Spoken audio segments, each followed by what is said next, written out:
Hey everyone, I hope you've been enjoying the series so far. This is the 5th video, and what we'll be doing here is pretty easy and familiar to you if you saw the last 2 parts. All we're going to do is clone a few more systems from our SystemImage VM and conduct some basic administration on them from our workstation. To get started, make sure that you have NetServer running.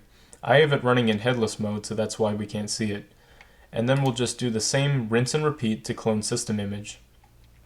So we'll make a clone and call it AppServer, and generate a new MAC address policy for all network adapters.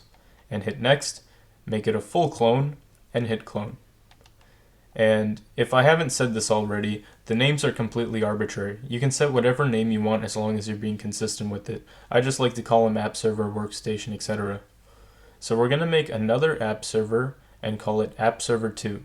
Same policy, just like before, and we'll make it a full clone. We'll do the same for AppServer3, just like so. Name it AppServer3, set the policy, hit next, make it a full clone, and hit clone. So that's pretty good, and we'll make a final AppServer clone just like this. AppServer4, same old policy, full clone, and there we go. Now, if you're worried about resource usage when running all these VMs, bear in mind that we're trying our best. We've lowered our memory and we're using a dynamically allocated disk. So in most cases, this is more than enough to keep things relatively lightweight. So anyways, now we have a whopping 4 app servers, and we're going to do the same procedure that we've always done before, which is we're going to start each of them and change the host name. So give me a moment just to get this sorted out.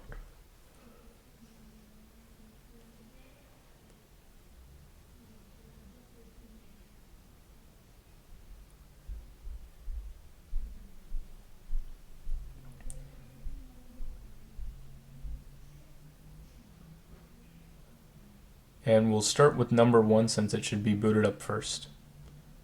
We'll log in as admin and run sudo hostnamectl hostname and call this AppServer1. Then we just type our password, and one more thing we can do is just reboot the VM so that the hostname change takes effect immediately. Remember to do that with sudo. And then we can go ahead and minimize that VM and move on to number 2. We'll log in as admin once again and type in sudo hostnamectl hostname and call this AppServer2. Enter your password, and there we go, sudo reboot. Okay, we're almost there. For AppServer3, we'll log in as admin, do the same thing. We'll change our hostname with sudo hostnamectl hostname AppServer3. And then reboot. Now if you don't want to reboot, you can just restart Network Manager, and that would do the same thing for our hostname situation. Lastly, we'll do number 4, hostnamectl, same old thing, and we'll call it AppServer4. We'll reboot, and finally we're done. That was a lot. So we can just minimize our VMs and start up Workstation now.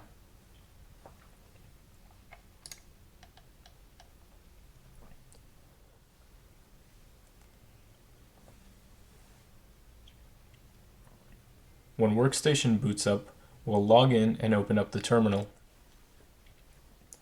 Alright, so now in our terminal, I'm going to make the font size a little bit bigger. What we're going to want to do is generate some SSH key pairs. So first we'll create a .ssh directory, just like this, and give it the correct permissions with chmod 700.ssh. Then we're going to want to run ssh-keygen to generate a key pair.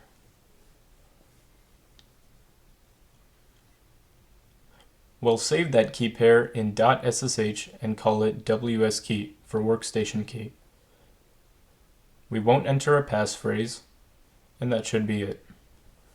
And then from there we're going to run ssh copy id and pass a -i for the identity file, which would be .ssh/workstationkey.pub.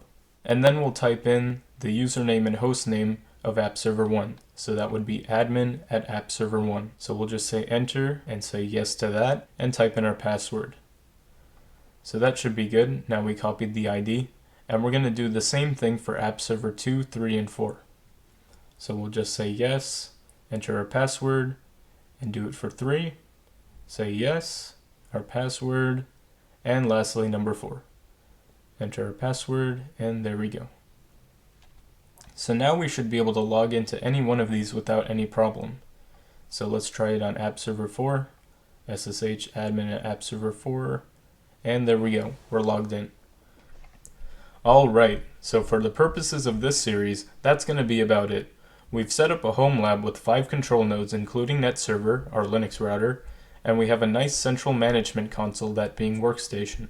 In future videos, we'll be making healthy use of our new HomeLab to experiment, break stuff, and pick up new skills. I hope this video helped. Thanks for watching.